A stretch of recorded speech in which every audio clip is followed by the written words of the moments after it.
जिला रक्त भंडार रे उपनिबंधक समवाय समिति समूह पक्षरु रक्तदान शिविर अनुष्ठित। गजपति जिला पारलाखेमुंडी जिला मुख्य चिकित्सालय स्थित जिला रक्त भंडार रे आज 9टा ठारू प्राय 2टा पर्यंत उपनिबंधक समवाय समिति समूह पक्षरु रक्तदान शिविर अनुष्ठित हो जाइछि।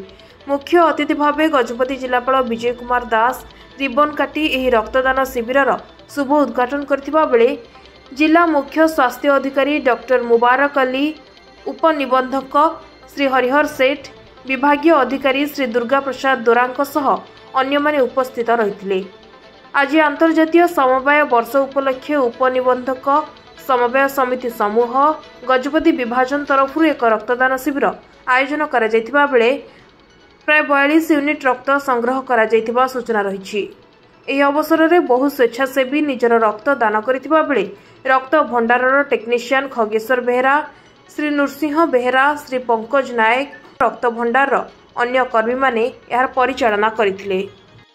Harihar Seth senior RCS committee RCS incharge Gajapati district जिला ए वर्ष आमर आंतर्जातिक समवाय वर्ष पालन करा जाउछि।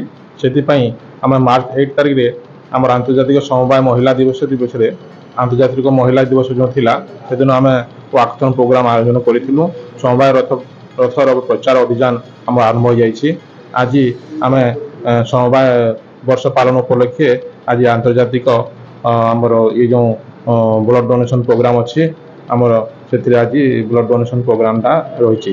यार मुख्य उद्देश्य होची लोक मानकु समवाय वार्ता सब लोक मानकु पहुंचाइबा एवं अधिक अधिक लोक मानकु सचेतन कराइबा एवं आमर समवाय आंदोलन में शामिल करबा होची मुख्य उद्देश्य। आम लक्ष्य धार्य करिछु मिनिमम 55 ରୁ 60 यूनिट लक्ष्य धार्य कराई आमर संग्रह हो।